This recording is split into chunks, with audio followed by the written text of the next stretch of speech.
Hello everyone, welcome back. Let's begin. आज हम compound interest का लास्ट लेक्चर देखेंगे जिसमें हम कंपाउंड इंटरेस्ट के कुछ और क्वेश्चंस और इंस्टॉलमेंट वाले क्वेश्चंस को देखेंगे। ठीक है, तो चलिए शुरू करते हैं। बट शुरू करने से पहले समथिंग अबाउट मी। तो आप इनसे एक बार और गो थ्रू हो लीजिए, और इस लेक्चर को या फिर कंपाउंड इंटरेस्ट या कोई भी लेक्चर आप अगर मेरा कोर्स शुरू कर रहे हैं तो पहले परसेंटेज रेशियो कर लें, और अगर आप ये लेक्चर पढ़ना चाहते हैं तो उससे पहले आप सिंपल इंटरेस्ट के प्रीवियस ईयर जो लेक्चर्स हैं वो, और कंपाउंड इंटरेस्ट के जो प्रीवियस लेक्चर्स हैं वो पढ़ लें। और इसका जो लिंक है वो आपको जस्ट इसके नीचे डिस्क्रिप्शन में मिल जाएगा, तो वहाँ से जाके आप देख सकते हैं। ठीक है, तो तभी चीज़ें आपको अच्छे से समझ में आएंगी।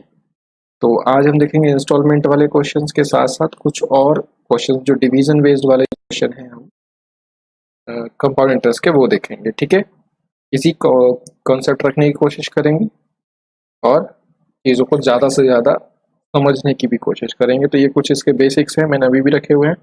आप इनके जो फॉर्मूलेज वगैरह हैं उनको रिवाइज करते रहिए। ठीक है, क्योंकि चीज़ें जितनी याद हो जाएंगी उतना अच्छा होता है, बट कोशिश करो कि कम याद करना पड़े ताकि आपको ज़्यादा चीज़ें याद करने के लिए जो जीएस वगैरह है, इंग्लिश वगैरह, वहाँ काम आ जाएंगी। ठीक है, तो चलिए शुरू करते हैं। और पहला क्वेश्चन है, give a certain principal amounts to 650 rupees in 2 years and 676 in 4 years on a certain rate. If interest is compounded annually, then find out the principal amount. देखो यहाँ पे हमें रेट नहीं दे रखा है, ठीक है, तो हमें क्या करना है, बताना है प्रिंसिपल अमाउंट।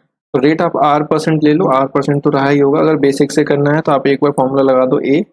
ठीक है, तो A में क्या रखेंगे, 650 is equal to P 1 plus R/100 की पावर T क्या है यहाँ पे, तो दूसरा जो लगेगा उसने 4 ईयर्स बाद क्या बोला है, 676 P 1 प्लस R/100 की power T that is 4 year. तो आप क्या करो, यहाँ से मैं इसको क्या लिख सकता हूँ, ठीक है, मैं इसको ऐसे भी तो लिख सकता हूँ, R² into P 1 plus R/100 का स्क्वायर। ठीक है, तो इसकी जगह मैं क्या लिख सकता हूँ, ये वाली वैल्यू। तो यहाँ पे आपकी R बच जाएगी, तो आप इसको कैलकुलेट कर सकते हैं इजीली फिर बाद में। मतलब ये हमें यहाँ पे बेसिक में बता रहा था कि कैसे बेसिक से करना है। ठीक है, ताकि बेसिक्स, क्योंकि हम बेसिक लेवल पढ़ रहे हैं, आप अच्छे से चीज़ों को तभी कर पाएंगे जब आपको बेसिक आते हों पहले। ठीक है, आप अगर शॉर्ट शॉर्ट मेथड ही रखते चले जाएंगे तो आपसे एग्जाम क्वालिफाई हो जाएगा बट जॉब ना लगेगी बेटा, क्योंकि जॉब लगाने के लिए आपको आपको बहुत हाई मेरिट जा रही है आजकल, बहुत आगे आना पड़ेगा। और आगे आप तभी आ पाएंगे जब आप बेसिक्स को समझ पाएंगे। क्यों, क्योंकि हर एग्जाम में कुछ क्वेश्चन ऐसे होते हैं जो सब नहीं कर पाते हैं। ठीक है, वो हर बार नए क्वेश्चन, कुछ क्वेश्चन नए आते हैं, सब कह तो देते हैं कि यार कुछ ही क्वेश्चन नए आते हैं, कुछ ही क्वेश्चन नए आते हैं, तो उनको नहीं भी करोगे तब भी वही वही क्वेश्चंस तो मैटर करते हैं जो आपकी मेरिट में आगे पीछे करेंगे। क्योंकि बाकी के सारे क्वेश्चन तो सबको आते हैं, सारे टीचर्स पढ़ा रहे हैं उसको, हर इंसान रट रहा है उन क्वेश्चंस को, तो वो सब करके आएंगे, इसीलिए मेरिट आजकल हाई जा रही है। तो डिफरेंस क्रिएट हो रहा है बस वो उन्हीं जो 20% क्वेश्चन पे हो रहा है, जो क्वेश्चन थोड़े से अलग आते हैं, जो हर बंदा नहीं कर पाता, सिर्फ वही कर पाता है जो बेसिक्स को कर रहा है, जो प्रिंसिपल्स को पढ़ रहा है अपने को। ठीक है, तो देखो बेसिक से तो ऐसे हो जाएगा। ठीक है, आप यहाँ से इसको करके देखें एक बार, ताकि आपको कंसेप्ट क्लियर हो जाए भाई काम कैसे करती हैं चीज़ें। बाकी हम देखते हैं इसको शॉर्ट में कैसे करते हैं। मान लो P था, P से कितना हो गया वो 650। ठीक है, कितने ईयर में हुआ भाई, 2 ईयर। फिर यहाँ से आगे गए तो ये हो गया 676, और इसको कितना टाइम लगा, दैट इज 4 ईयर। तो यहाँ से यहाँ तक आने में कितना टाइम लगा, 2 ईयर। ठीक है, तो अब मुझे प्रिंसिपल चाहिए। तो जब देखो टाइम जंप मेरी क्या है, सेम है, 2 ईयर की है। तो जब हम टाइम्स वाले क्वेश्चन कर रहे थे तो मैंने आपको बताया था सेम टाइम में सेम टाइम्स होता है, जो कंपाउंड इंटरेस्ट होता है, मल्टीप्लाई में वैल्यूज चलती है। ठीक है, तो मैं यहाँ से क्या निकालू, प्रिंसिपल, मतलब अगर ये प्रिंसिपल है तो ये अमाउंट रहा होगा, फिर ये अमाउंट रहा प्रिंसिपल रहा होगा तो ये अमाउंट बना होगा। जो रेशियो प्रिंसिपल अमाउंट का यहाँ पे, वही रेशियो कहाँ रहा होगा, यहाँ पे रहा होगा प्रिंसिपल अमाउंट का। क्यों, क्योंकि टाइम गैप दोनों में सेम है, रेट दोनों में सेम है। ठीक है, तो रेशियो आपका वही होगा, मतलब उतने ही टाइम्स पे वहाँ हो जाएगा अगले टर्म पे। ठीक है, तो आप ये देख लो ये कितने टाइम्स हुआ है, यहाँ पे इंटू T इंटू 2 कुछ हुआ होगा, मल्टीप्लाई हुआ होगा। तो आप देख लो ये जो 676 है वो 650 का कितने टाइम, ठीक है। तो ये कितना आ जाएगा भाई, या तो इसे आप ब्रेक करो, नहीं ब्रेक करना है तो मतलब आप देख लो कि 650 का इतने टाइम्स ही तो हुआ है, तभी तो ये 676 मिला है, मतलब कैलकुलेशन हम एंड में ही करेंगे जब जरूरत होगी। तो इतने टाइम्स हो गया है, तो मतलब ये यहाँ पे पी का भी कुछ 676 अपॉन 650 टाइम्स हुआ होगा, तब जाके ये 650 बना होगा। बस इसको यहाँ पे सॉल्व कर लो, ठीक है। तो इसको सॉल्व करने के लिए क्या करेंगे हम,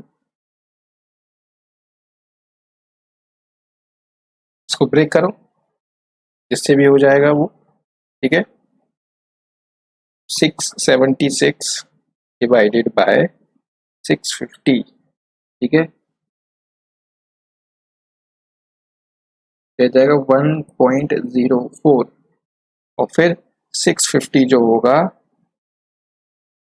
वो डिवाइड हो जाएगा 1.04 से, तो ये आ जाएगा भाई कितना, 625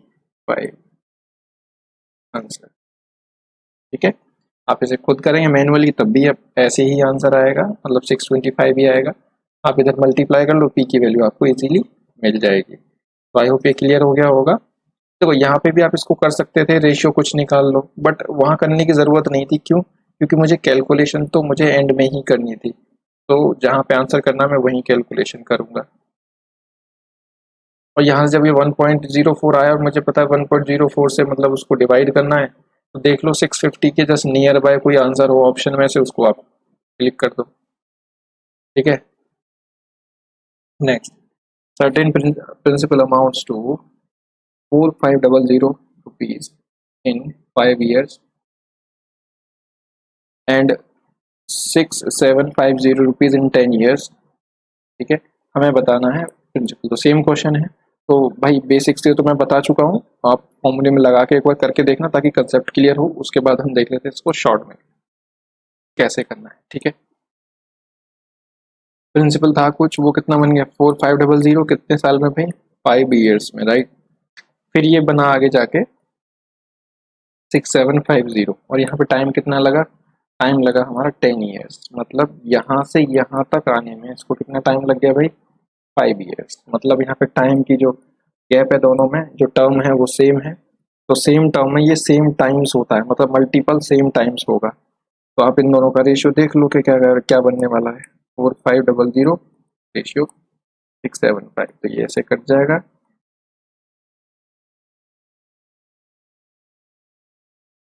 55 और ब्रेक करेंगे इसको 30, और ब्रेक करेंगे इसको, ठीक है।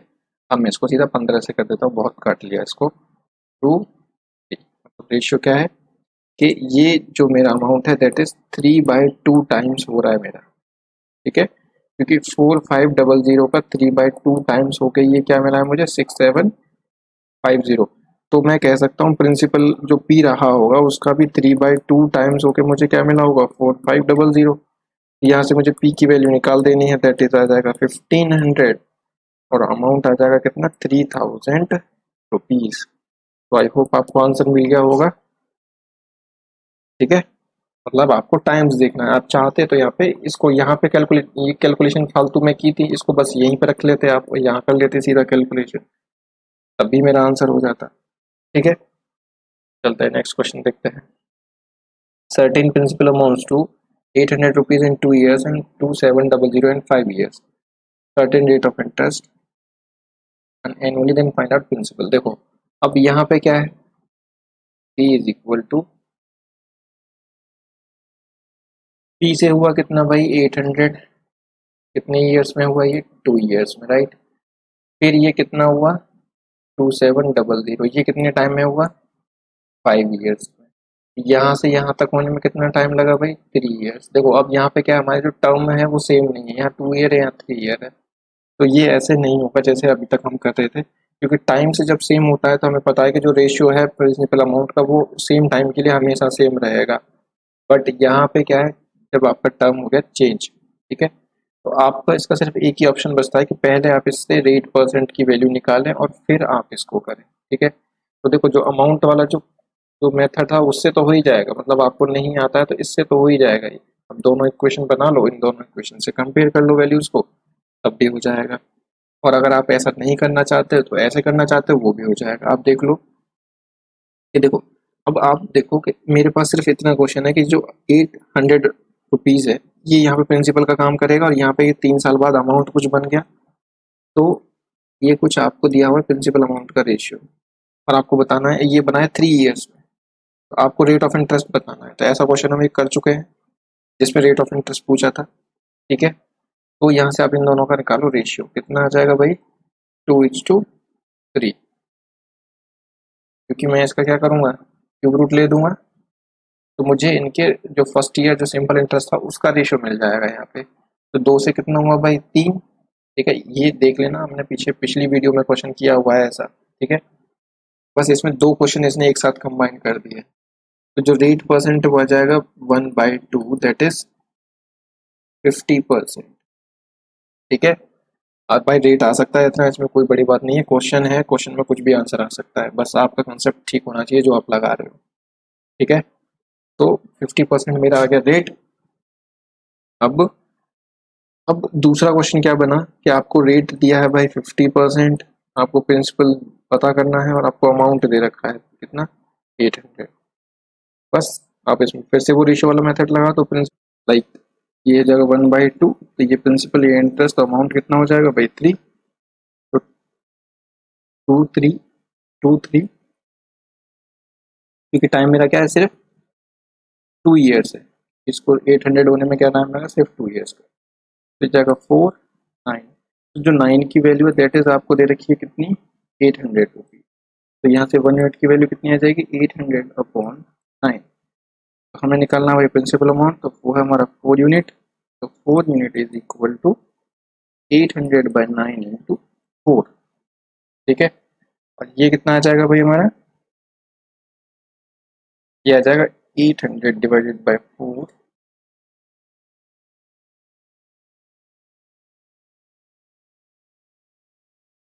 अप्रोक्स 355.56, ठीक है। तो ये आपका रेट हो गया। और कंपाउंड इंटरेस्ट के जो ऑप्शंस अगर कहीं होंगे तो आप एक नियर बाय वैल्यूज भी आपको देखने को मिल सकती हैं, क्योंकि आपको पता है कि अगर मेरा 50% रेट रहा है तो कम से कम 100% तो वैल्यू बढ़ गई होगी, मतलब कि इसकी जो वैल्यू रही होगी वो एटलीस्ट 400 से नीचे रही होगी। क्यों, क्योंकि 400 अगर होता तो उसका 100% इंक्रीज हो गया होता 2 साल में सिंपल इंटरेस्ट, मतलब आपको 400 रुपये तो इंटरेस्ट मिल ही गया होता, सिंपल इंटरेस्ट होता तो, बट मुझे क्या मिला होगा, कुछ ज़्यादा मिला होगा, मतलब कुछ इंटरेस्ट पे इंटरेस्ट भी मिला होगा, मतलब ये वैल्यू डेफिनेटली मेरी 400 से नीचे रही होगी, ठीक है। तो मेरा जो आंसर है वो कहीं ना कहीं 300 से 400 के बीच में होना चाहिए। अगर आपके ऑप्शन इस रेंज में सिर्फ एक ही ऑप्शन है तो आप उसी को चूज करो, आपका आंसर वही होगा डेफिनेटली, ठीक है। आपको यहाँ पे कैलकुलेट करने की जरूरत नहीं थी कुछ। चलिए नेक्स्ट देखते हैं। अब वो कह रहा है 1301 rupees divided in 2 parts, both part invested at the rate of 4% per annum. ये कॉमा इसने लिख दिया है, यहाँ पे कॉमा सिर्फ लगा हुआ है। First part invested for 7 years, second part invested for 9 years। If each part, not path, part gives equal amount on return, then find out principal of both parts if interest is compounded annually। ठीक है, ये division based question है। तो देखो इसको कैसे करना है, आपका मान लो प्रिंसिपल पी है, ठीक हो, मैंने उसको R% पे T1 T2 टाइम के लिए इन्वेस्ट कर दिया, राइट। तो जो मेरा पार्ट होगा P1, ठीक है, ये होगा P2। इसका जो अमाउंट A1 होगा वो क्या होगा, P1 1 प्लस R/100 की पावर P1, और जो A2 अमाउंट होगा that is P2 1 plus R rate same है अपॉन 100 की पावर P2। तो A1 upon A1 is equal to क्या दे रखा है इसमें, A2, मतलब इसमें क्या है मेरा अमाउंट सेम, तो मैं कह सकता हूँ P1 अपॉन P2, ये दोनों वैल्यूज इक्वल हो जाएंगी। तो P1 अपॉन P2 एक तरफ हो गया 1 प्लस R/100 की power P1 upon 1 plus R/100 की पावर T2 अपॉन T1। जब बेस सेम होता है तो पावर्स क्या हो जाती हैं, डिवीजन में पावर्स हमारी क्या हो जाती है, माइनस। तो T2 माइनस T1, ये आपका डेरिवेशन हो गया। ठीक है, मतलब कि अगर आपको नहीं पता है चीज़ें कैसे कैलकुलेट होती है तो आप सीधा अपना डेरिवेशन कर लो। एग्जाम में अगर टाइम है आपके पास, अगर कुछ नहीं कर पा रहे, मतलब समझें और करें तो ऐसे ही करें, ताकि अब अगर इस चीज़ को आप डायरेक्ट कहीं शॉर्टकट में यूज़ कर रहे हैं तो आपको पता हो कि वो शॉर्टकट कैसे बना है। अगर कुछ क्वेश्चन में इम्प्रोवाइज होता है तो आप भी इम्प्रोवाइज कर पाएँ, और आप अगर इसको रट के गए हो तो आप इम्प्रोवाइज नहीं कर सकते और वहीं पे आप फेल हो जाओगे। ठीक है, पीछे रह जाओगे वहीं पे। तो ये सब चीज़ें ज़रूरी हैं, इसीलिए मैं इस कोर्स में इंक्लूड की हैं, क्योंकि मोस्टली अब इन चीज़ों को कोई नहीं करता है, बस सब शॉर्टकट शॉर्टकट ही करते हैं। ठीक है, तो अगर टाइम है तो आप डेफिनेटली टाइम दें इन चीज़ों के लिए। अब सीधा क्या है, अब बस आप वैल्यूज़ को रख दो, लाइक P1 अपॉन P2 का मुझे रेशियो निकालना है, क्योंकि देखो 1301 रुपीज़ को मुझे डिवाइड करना है, तो डिवीजन के लिए डेफिनेटली मुझे क्या चाहिए, रेशियो। रेशियो कौन देता है, आपका रेशियो। ठीक है, कंपैरिजन आपको रेशियो देगा, तो कंपैरिजन यहाँ पे अमाउंट का हुआ है तो बस अमाउंट को इक्वल कर दो, वहां से आपको P1 P2 डेफिनेटली रेशियो मिलने ही वाला है, जैसे कि यहाँ मिला। तो ये होता है क्वेश्चन में समझना कि कहाँ पे कौन सी चीज आपको दे रखी है जो आपके काम की है। तो 1 प्लस आर क्या है, 4/100 power T2 minus T1, 9 minus 7 is equal to, ये हो जाएगा 1/25 टू 26/25 की पावर 2 इज इक्वल टू 676/625। मतलब आपको बस इस रेशियो में डिवाइड कर देना है। ठीक है, तो ये टोटल होने के बाद भी कितने यूनिट आएंगे, 1301 यूनिट, मतलब यहाँ से एक यूनिट 1 रुपए के बराबर आ जाएगी। तो आपका जो बोथ पार्ट का जो अमाउंट है वो भी इतना ही आ जाएगा, 676 और 625 ई। अब तक आपको डिवीजन करना आ जाना चाहिए भाई अच्छे से। ठीक है, रेशियो में डिवाइड करना चीज़ों को। तो ये बात क्लियर हुई। देखो इसी क्वेश्चन को वो कभी कभी दूसरी लैंग्वेज में भी देगा, ठीक है, वो मैं आगे बताऊंगा। आगे भी एक ऐसा क्वेश्चन आएगा। पहले हम एक और क्वेश्चन कर लेते हैं। तो 5046 दो पार्ट में डिवाइड किया है। ठीक है, 5% रेट है। अब मैं देखो सीधा करूंगा। देखो एक बात और, यहाँ जो मैं ये कर रहा था, ठीक है, यहाँ मैं इसको दूसरे तरीके से भी बोल सकता हूँ। आपको अगर शॉर्टकट में अगर आपको सीखना है चीज़ों को, तो मैं क्या कर सकता हूँ, जो रेट परसेंट है आप उसे एन अपॉन डी की फॉर्म में ब्रेक कर दो यहाँ पे। ठीक है, और ऊपर आएगा N plus D upon D, और इसको T2 माइनस T1, और इसको बोल दो और टाइम डिफरेंस, सीधा रख दो तब भी आंसर आ जाएगा। ठीक है, क्योंकि ये ऑपरेशन करने के बाद आपको यही वैल्यूज मिलेंगी यहाँ पे। बट रटने वाली बात है, अगर आपको ऐसे याद करनी है तो हो जाएगा, क्योंकि जैसे मैं यहाँ पे करूँगा तो मैं सीधा भी कर सकता हूँ कि जो P1 P2 का रेशियो है इस वाले क्वेश्चन में, वो क्या आएगा भाई, इसको मैं क्या कर दूँ 1/20।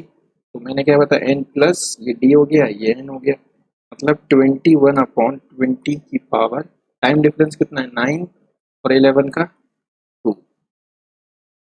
तो जो P1 P2 का रेशियो कितना आ जाएगा, 441/400 400। तो बस आपको इस रेशियो में इसको डिवाइड कर देना, 45046 को, इसमें 441 रेशियो 400, तो टोटल आ जाएगा 841। तो 841 यूनिट की वैल्यू भाई कितनी है, 405046।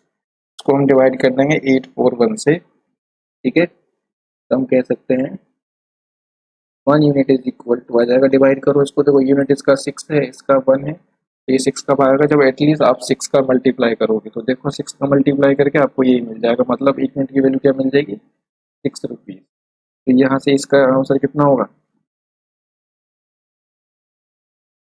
2646। तो इसका आंसर हो जाएगा 2400 प्लीज।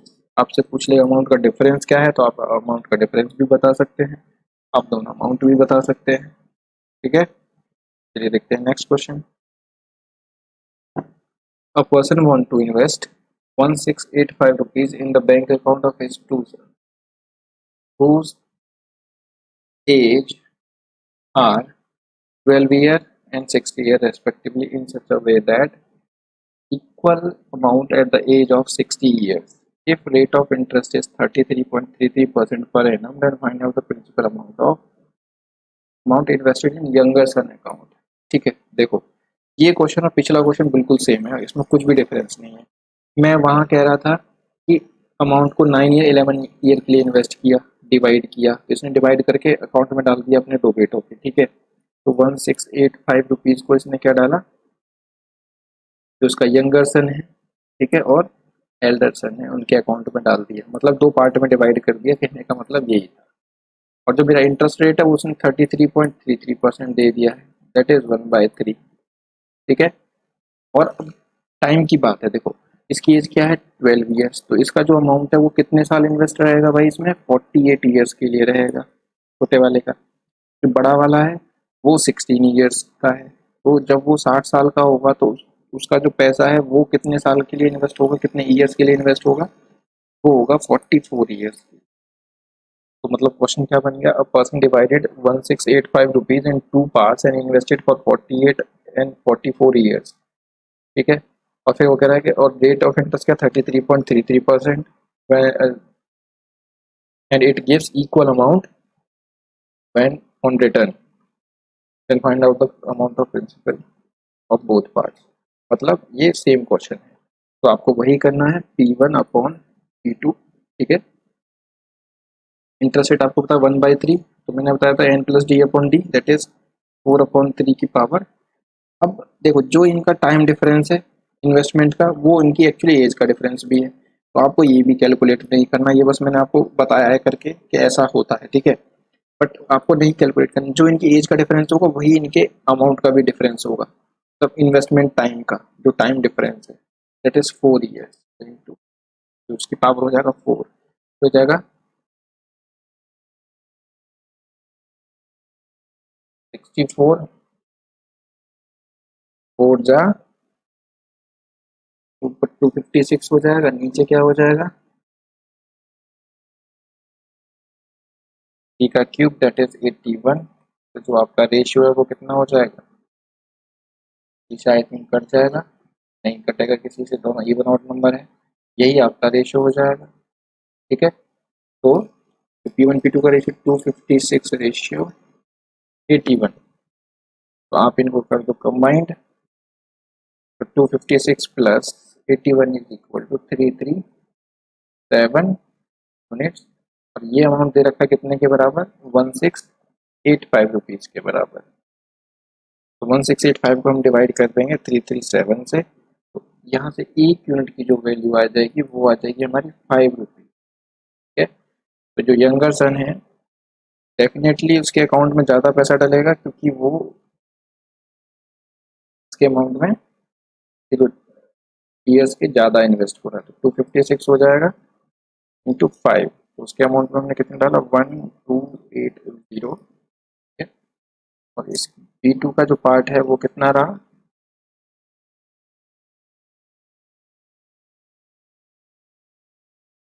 81, तो 81 5 आ जाएगा 405, ठीक है। तो आई होप ये बात क्लियर हो गई होगी आपको। चलते हैं next question. A man borrowed some amount of money and he later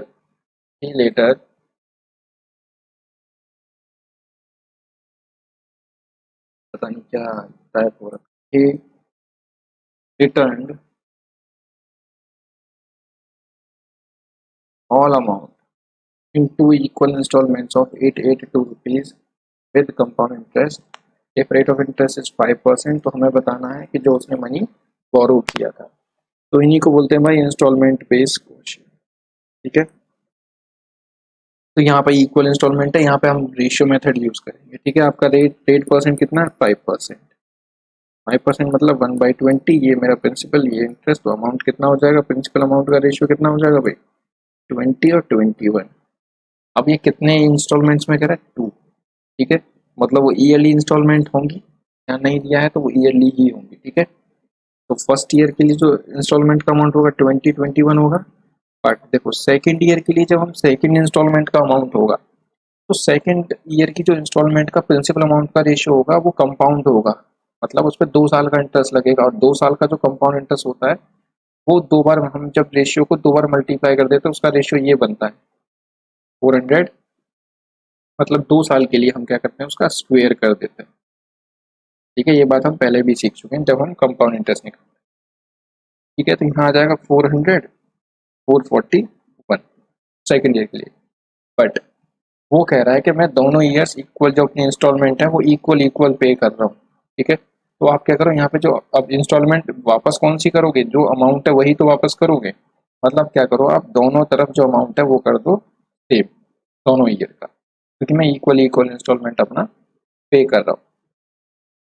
तो इंटू 21 तो ये 441 हो गया सेम, और यहाँ कितना आ जाएगा 420, राइट। तो अब ये आपका सारा अमाउंट जो है सेटलमेंट बिल्कुल क्वेश्चन के अकॉर्डिंग हो गया। अब आप देखो उसने दिया क्या है, अमाउंट यहाँ पे दे रखा है इंस्टॉलमेंट का, मतलब ईच इंस्टॉलमेंट की जो वैल्यू 441 यूनिट है और इसकी वैल्यू दे रखी है 882 के बराबर, तो एक यूनिट की वैल्यू कितनी आ गई भाई, 2 रुपीज। तो आपसे क्या पूछ रहा है, मनी ही बोरोड। तो जो प्रिंसिपल था 420 ये था फर्स्ट ईयर वाला, और सेकेंड ईयर वाला 400 था, दैट इज 820। तो जो टोटल अमाउंट आ जाएगा वो आ जाएगा 1640। सबसे बेस्ट तरीका यही है, और आपको ऐसे ही करना है। ठीक है, आप अगर बेसिक से करेंगे तब भी आपको ऐसे ही करना पड़ेगा। ठीक है, क्योंकि अगर दो इंस्टॉलमेंट हैं, देखिए I1, तो I1 पे 1 साल का इंटरेस्ट लगेगा। ठीक है, तो वहाँ पे जो प्रिंसिपल अमाउंट का जो रेशियो आएगा वो 1 ईयर का आएगा, दैट इज P1 अपॉन, या फिर P1 का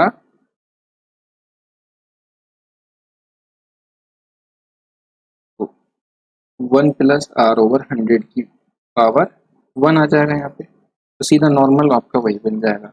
जब I2 होगा तो वही जो I2 पे निकालेंगे, तो जो इंस्टॉलमेंट होगा, जो भी आपको देना था प्रिंसिपल उसका, उस पे आप 2 ईयर के लिए निकालेंगे ओवर 100 की पावर 2। तो जो रेशियो बनने वाला है दोनों के अमाउंट का वो ऐसे ही बनेगा, इसमें स्क्वायर के हिसाब से बनेगा। पहले में नॉर्मली एक वन पावर 1, मतलब फर्स्ट इंस्टॉलमेंट पे पावर 1, दूसरी इंस्टॉलमेंट पे पावर 2, तीसरी इंस्टॉलमेंट पे पावर 3, क्योंकि वो 3 साल का फिर आपको इंटरेस्ट काउंट करना पड़ेगा। ठीक है, तो आई होप ये बात क्लियर हो गई होगी आपको। नेक्स्ट है, a man borrowed certain amount, later he returned all amount in two equal installment of 676 rupees।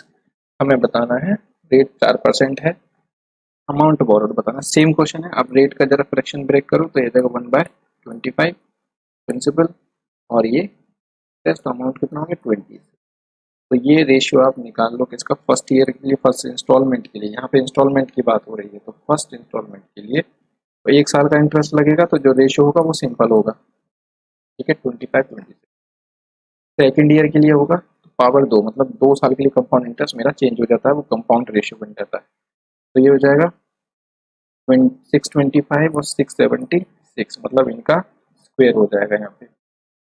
फिर अब सिर्फ 2 ही ईयर है, ठीक है, तो सिर्फ 2 ईयर्स तक होगा। बट वो कह रहा है कि जो अमाउंट है वो इक्वल इंस्टॉलमेंट में उसने वापस किया है, तो यहाँ पे क्या करेंगे आप, दोनों रेशियो से कंपेयर करने के लिए आप दोनों रेशियोज का जो अमाउंट है उससे करेंगे सेम, ई की वैल्यू। ठीक है, जो इंस्टॉलमेंट की वैल्यू है उसको सेम किया, तो मुझे यहाँ पे भी 26 से मल्टीप्लाई करना पड़ेगा। ठीक है, तो इधर आ जाएगा भाई 650, और इधर आ जाएगा 676। ये मेरी इंस्टॉलमेंट सेम, इधर मेरा अमाउंट आ गया। ठीक है, अब वो कह रहा है कि जो इंस्टॉलमेंट का जो अमाउंट है 676, ये है 676 रुपीज, तो मतलब एक यूनिट की जो वैल्यू हमारे रेशियो की 1 रुपए के बराबर है। यहाँ से जो टोटल अमाउंट भाई कितना आ गया, इधर से टोटल प्रिंसिपल कितना आ गया 1275, इंटू कर देंगे 1, दैट इज आंसर भी हमारा 1275 रुपीज। तो आई होप ये बात क्लियर हो गई होगी। Next, a person borrowed certain amount at the rate of 8.33% per annum and he turned all amount back in two equal installment 3380, then find out the amount he borrowed। ये होता है भाई 1/12 का। ठीक है, 2 इक्वल इंस्टॉलमेंट है, तो इसको आप करके मुझे कमेंट करके बताएंगे। ठीक है, तो सेम क्वेश्चन है, आप इसे करिए, ना समझ में आया तो मुझे कमेंट करिए, मैं बताऊंगा, ठीक है। Next, a person borrowed 3310 rupees at the rate of 10% per annum. He wants to return all amount in 3 equal installment yearly. हमें बताना है इंस्टॉलमेंट का अमाउंट, ठीक है। बस यहाँ पे क्या उल्टा पूछ लिया है, वहाँ पे इंस्टॉलमेंट का अमाउंट दिया था और हमसे प्रिंसिपल पूछा था जो टोटल बोरो किया था। यहाँ पे बोरोड दिया है और हमें बताना है कि इंस्टॉलमेंट का अमाउंट क्या है, ठीक है। तो वैसे ही होगा जैसे वो हो रहा था, 10% को आप ब्रेक करो क्या हो जाएगा, 1/10। ये डिनोमिनेटर हो जाएगा, दैट इज प्रिंसिपल होगा हमारा, ये इंटरेस्ट अमाउंट क्या हो जाएगा 1। मतलब प्रिंसिपल अमाउंट के रेशियो की बात करते हैं। फर्स्ट इंस्टॉलमेंट के लिए क्या रहेगा, सिंपल रहेगा 10 से 11। फिर सेकंड के लिए क्या रहेगा, इनका स्क्वायर हो जाएगा, ठीक है। थर्ड के लिए क्या रहेगा, क्योंकि 3 इंस्टॉलमेंट में वापस किया है इसने, ठीक है, तो ये क्यूब हो जाएगा, ये भी क्यूब हो जाएगा। अब वो कह रहा है इक्वल इंस्टॉलमेंट की बात कर रहा है, तो आप क्या करो, सारी इंस्टॉलमेंट को पहले करो इक्वल, बाकी का काम करेंगे बाद में। ये 11 की पावर 3 है, तो इसको भी 11 पावर 3 करने के लिए 11 से मल्टीप्लाई, और इसमें 11 की पावर 2 से मल्टीप्लाई, मतलब ये हो जाएगा इंटू 1 टू 1 से मल्टीप्लाई, इसमें 11 से हो जाएगा 1210, ये 1100, ठीक है, और ये कितना हो जाएगा 1000, ठीक है। ये सारे हो जाएंगे 1331, 1331 जो इंस्टॉलमेंट के अमाउंट है। तो भाई टोटल बोरोड कितना हो गया इसका, 0133, तो 3310 यूनिट इसने बोरो किया था टोटल, और ये आपको दिया हुआ है भाई कितने के, 3310 रुपीज़ के बराबर ही दिया है। तो यहाँ से एक यूनिट की जो वैल्यू है वो आ गई 1 रुपीज़। यहाँ से इंस्टॉलमेंट का अमाउंट निकालना, तो इंस्टॉलमेंट कितने का है, 1331 यूनिट का, तो इंटू 1 रुपीज़, आंसर आ जाएगा 1331 रुपीज़, ठीक है। यहाँ पे वो कुछ मान लो 6620 दे देता तो एक यूनिट की वैल्यू 2 आ जाती, तो यहाँ पे भी हमारा क्या आ जाता, ये 2662 आ जाता, राइट। तो देखते हैं नेक्स्ट, अ पर्सन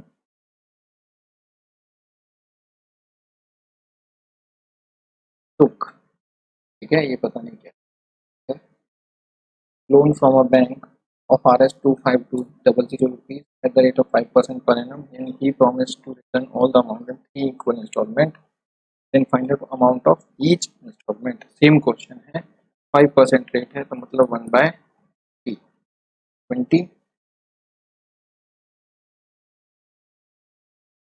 तो इसका रेशियो 21, 20, 20,